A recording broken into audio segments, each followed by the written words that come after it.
The Iowa legislature passed a new 6-week abortion ban this week during a special session.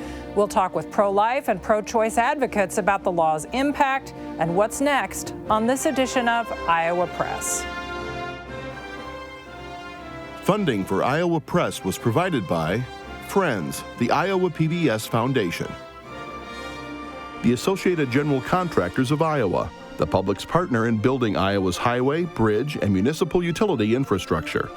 Elite Casino Resorts is rooted in Iowa. Elite was founded 30 years ago in Dubuque and owned by 1,200 Iowans from more than 45 counties. With resorts in Riverside, Davenport, and Larchwood, Iowa, Elite is committed to the communities we serve. Across Iowa, hundreds of neighborhood banks strive to serve their communities, provide jobs, and help local businesses. Iowa banks are proud to back the life you build. Learn more at iowabankers.com.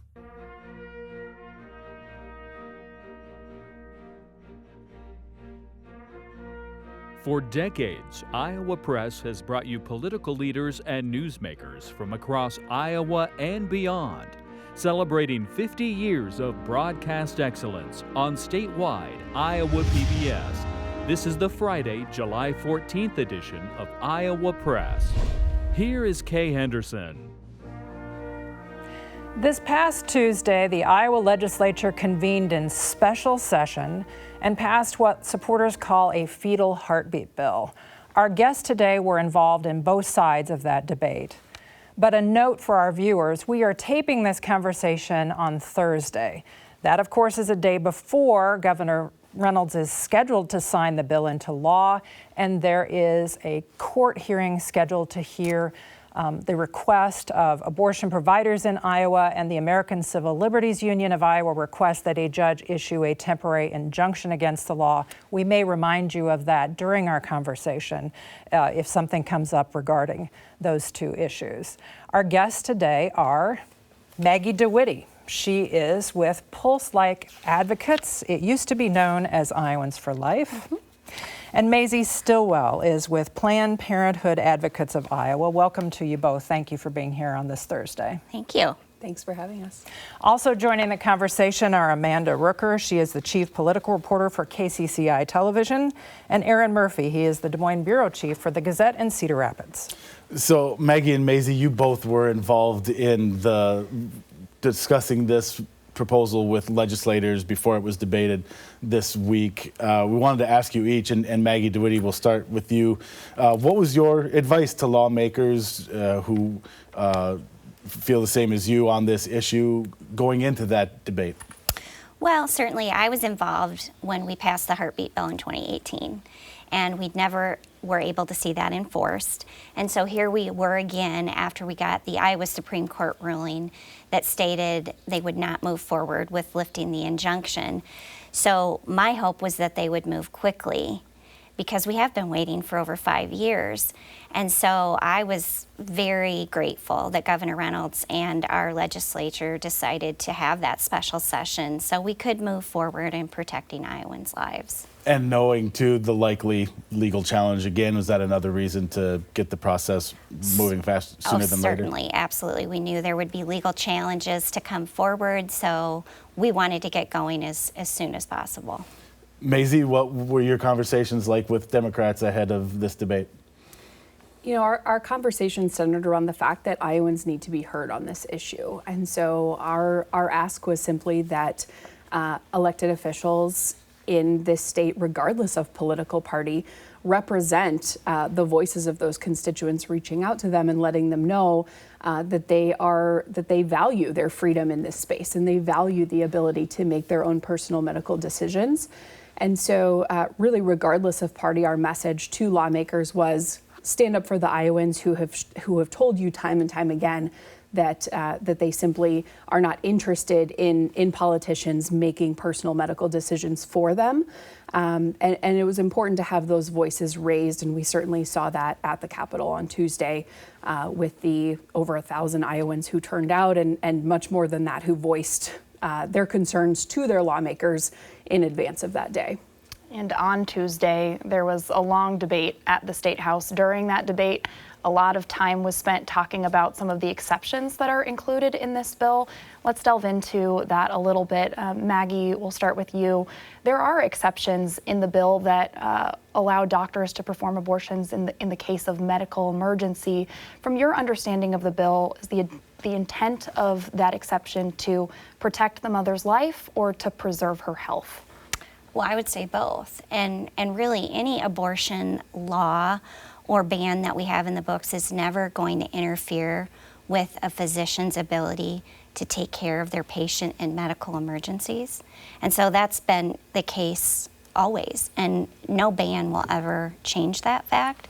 So physicians are always going to be free to provide the needed medical care for emergency situations involving the life and health of that mother. And so that won't change, and obviously there is an exception for that very reason, so physicians can do the work they need for their patient. If you were to talk to a doctor who maybe has a patient whose life may not be in imminent danger, but she may be getting sicker because of the pregnancy, at what point would you tell that doctor that they're allowed to step in?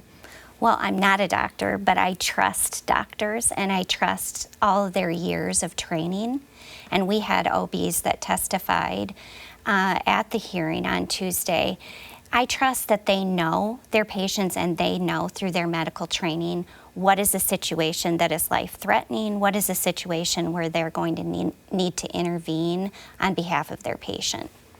And Mazie, talking about those exceptions, opponents of this bill have said that it puts women's life in danger, but there are exceptions for medical emergency. What's your response to people who say the argument that women will die because of this is fear-mongering? Sure. Well, I'm certainly glad that we agree that we should be listening to doctors and medical professionals in this conversation, and that neither of us is one of those trusted medical professionals. So you need look no further than the registrations on the bill to see that the organizations of doctors and medical professionals were staunchly opposed to this bill. And those doctors showed up at the Capitol to tell us that a bill like this puts them in the position of deciding between following their ethical guidelines and violating the law and losing their license. So we have heard very consistently that doctors want to be able to practice without political interference. They are not interested in having untrained politicians trying to dictate how they practice.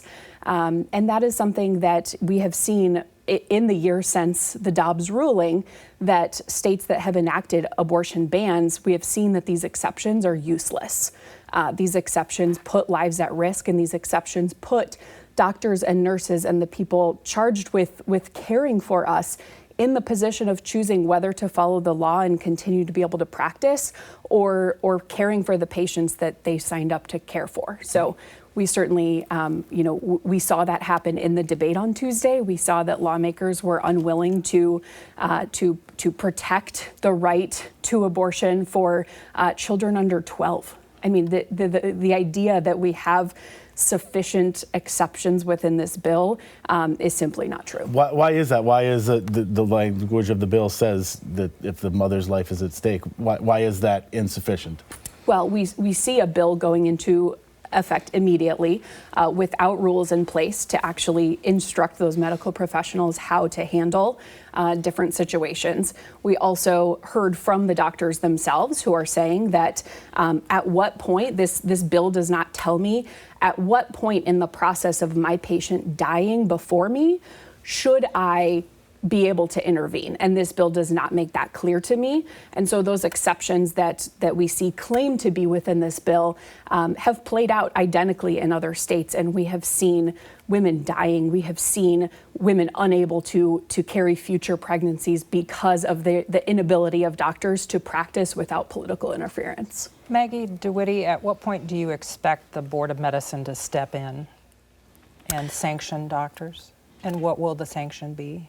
Well, that I don't know. I mean, obviously, I think we are anticipating court action on this, and so given that fact, I don't know. They will probably defer to what happens in the legal process before they're able to make any determinations as to how to move forward with the rules and regulations regarding this particular bill. So, Mazie Stilwell, what is the impact on a doctor who prescribes a medication abortion as a result of this legislation? You know, without the rules in place, we simply don't know. And that's why this process is playing out in a way that we know is dangerous for doctors to be able to practice at a time when Iowans are already facing significant barriers to accessing healthcare. So we already have some of the worst per capita rates of OBGYNs here in the state. We know that rural Iowans are already struggling to access care. And what these OBGYNs have told us time and time again, from labor and delivery units closing to the inability to receive postpartum Medicaid coverage beyond 60 days, we are not supporting mothers in this process. We are not supporting a healthcare system that is able to sustain attacks like this. And so we don't know what the ramifications will be for doctors who are trying to practice according to their best judgment. That is certainly part of why Planned Parenthood is seeking to not let a dangerous law like this go into effect and begin harming people right away. We know that it needs more time and it needs to follow some common sense process for physicians to be able to practice responsibly and not risk their careers to do so. Maggie DeWitte, at the federal level, they're talking about allowing over-the-counter sales of abortion pills. What's the position of your group in regards to that? Will you object to that being allowed in Iowa? Well, certainly I don't think that anything that is dangerous, like a medication abortion, RU46, should ever be over the counter. I think that it's been well established that it is a danger to women. It has caused all kinds of complications for women. It has caused death for women and obviously death of her unborn child. And so we would not be supportive of having a dangerous drug like that being available over the counter. And Maggie, is your understanding, I know you didn't write the bill, but is your understanding that the bill also would ban medication abortions, or are you unclear on that? Well, the bill is very clearly stated that when a fetal heartbeat is detected, you cannot have an abortion. So when that woman goes in for her appointment, whether it's surgical or medical, when the heartbeat is determined to be present, she is not able to have an abortion. And Mazie, it looked like you wanted to respond. I just want to clarify for your audience so that they are getting accurate information that medication abortion is safer than Tylenol. It is extremely safe, and we have had medical professionals and medical organizations affirm that time and time again. It is an extremely safe medication. And I also want to clarify the fact that talking about a heartbeat at this stage is also medically inaccurate. And so we are talking about embryos, and we are talking about embryos that do not yet have hearts. These are electrical impulses. And so let's be clear and precise in what we're talking about here, which is the fact that we are putting the lives of Iowa women in danger by denying them access to health care and for nothing other than unqualified politicians trying to practice medicine. And this is yet another example of why they do not belong in this lane. Okay, I need to move the conversation along here. We have so much still to get to in our time available. Mazie, I wanted to ask you, speaking of over-the-counter, although this is maybe more accurately just behind the counter, Governor Reynolds has had a proposal for multiple years now to make birth control available through a pharmacist without a doctor's. I assume your group has been supportive of that, but have you? Why has Planned Parenthood not been more vocal, I guess, in support of that? Have to get that helped push through the legislature, because so far it's been unsuccessful in recent years. Why has Planned Parenthood not advocated more for that particular policy? We actually have registered in support of that policy every time that it has come up. So that is certainly improving access to extremely safe birth control is something that we will always support. And we know that there's more to that conversation as well. Our maternal mortality rates are worse today than they were 30 years ago. We're going in the wrong direction. And if we actually claim to care about the health of mothers in this state, then we should be prioritizing things like expanding that postpartum Medicaid coverage. And yet, unfortunately, we have not seen that be the priority, like taking these freedoms away has been from politicians. Maggie DeWitte, does your organization support expanding Medicaid coverage for postpartum care for a woman on Medicaid who's had a baby up to a year, which is now the norm in states like Missouri, which has a Republican governor and a conservative legislature? Sure, we did support that, and we did not want to see that part of the bill taken out. So we were in support of that. And so why for did it get taken out? You know, I don't know why it got taken out, but we were in support of that particular part of the bill, yes. Now, you both have been lobbying on this bill and are familiar with it. It would require an ultrasound, it would require doctors to perform an ultrasound to detect what the bill calls a fetal heartbeat before they could perform an abortion. But there's still a 24-hour waiting period in play here. From your understanding, and Maggie, we'll start with you, do you think this bill would require 2 ultrasounds to be performed, one after that 24-hour waiting period as well? You know, that I don't know, but I would say that when a woman goes in to determine whether she is going to have her abortion, per law, she needs to have the ultrasound, and she does need to wait that 24 hours.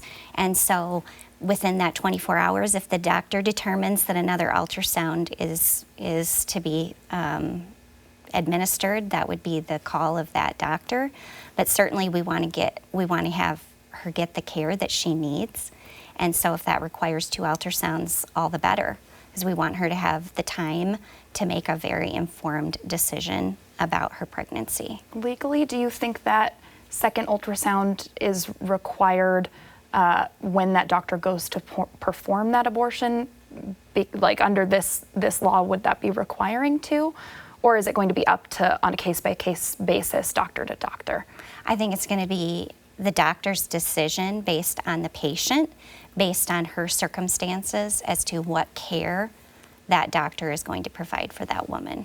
Mazie, is your understanding the same? Well, we certainly can't speculate what the Iowa Board of Medicine will do. We know that this is unclear within the law, the way that it was extremely poorly written.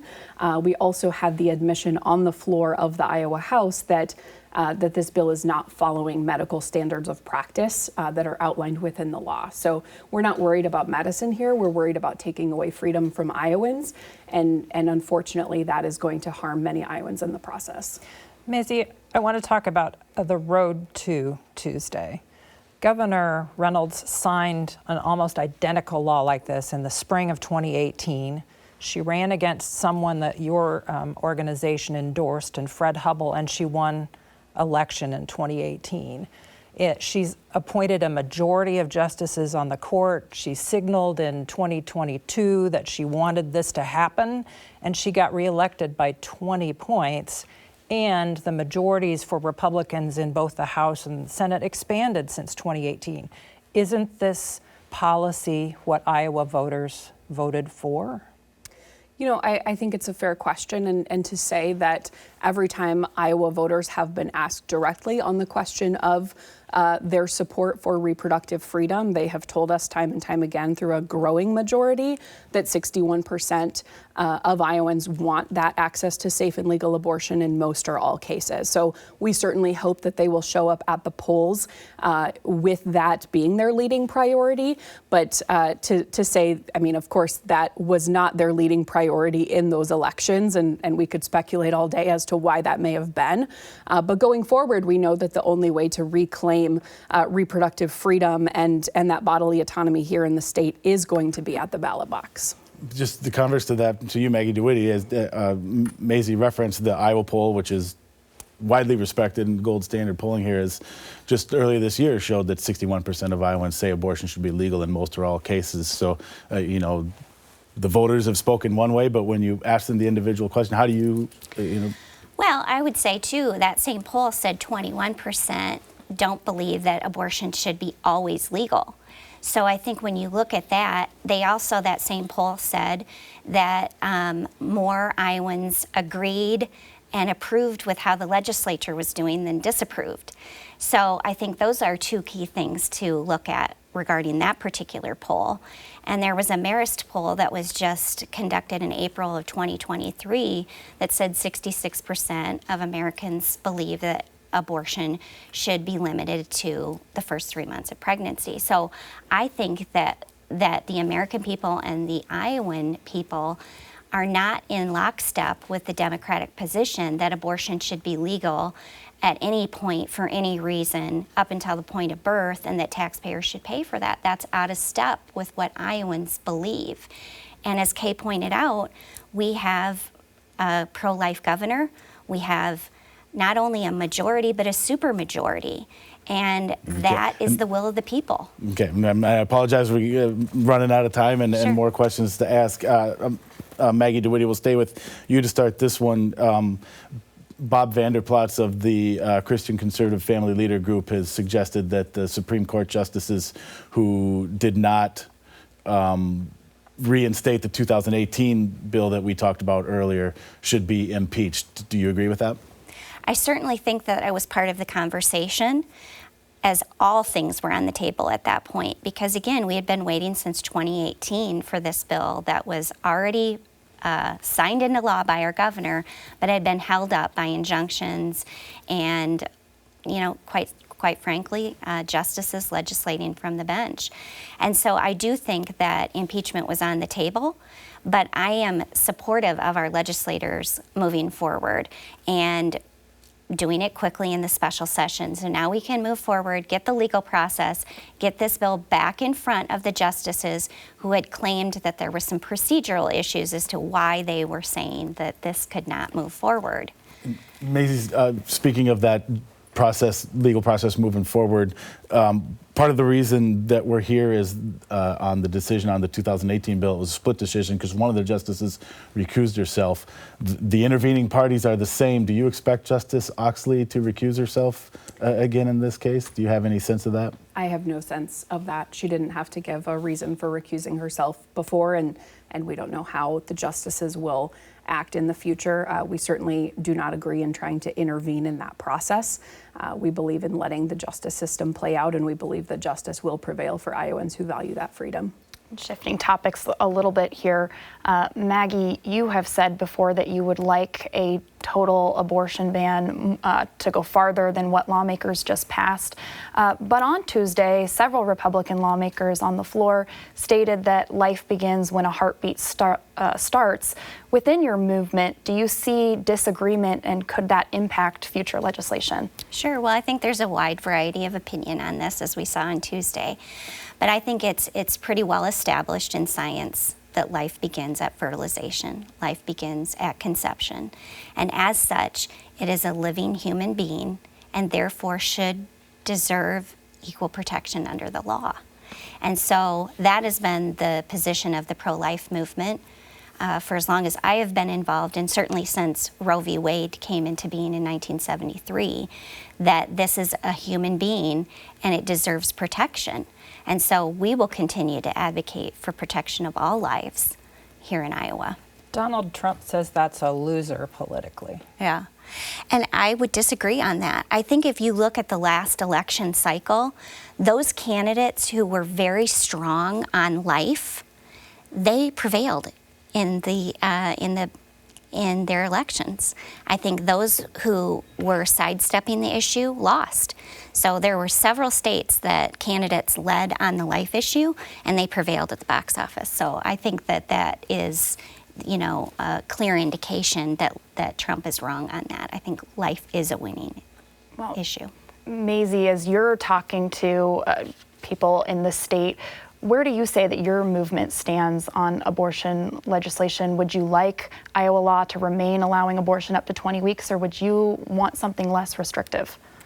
A ban is a ban, plain and simple. We know that bans are targeting those Iowans who are living in rural areas who already face access to health care. They are targeting Iowans with lower incomes who can't afford to travel to a state that actually values their freedom.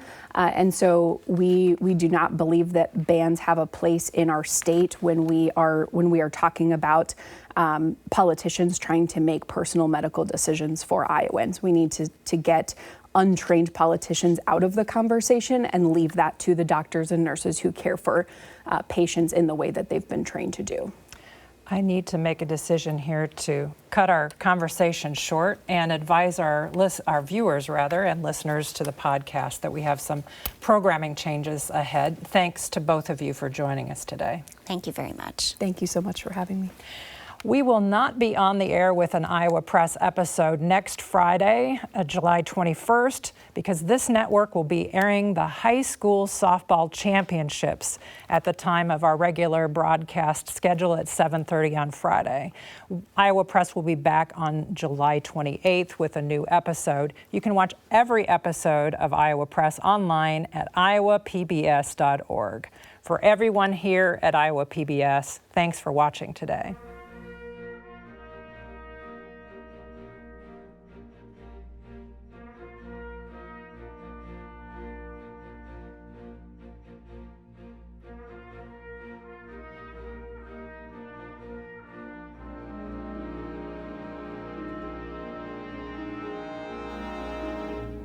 Funding for Iowa Press was provided by Friends, the Iowa PBS Foundation, the Associated General Contractors of Iowa, the public's partner in building Iowa's highway, bridge, and municipal utility infrastructure. Elite Casino Resorts is rooted in Iowa. Elite's 1,600 employees are our company's greatest asset. A family-run business, Elite supports volunteerism, encourages promotions from within, and shares profits with our employees. Across Iowa, hundreds of neighborhood banks strive to serve their communities, provide jobs, and help local businesses. Iowa banks are proud to back the life you build. Learn more at iowabankers.com.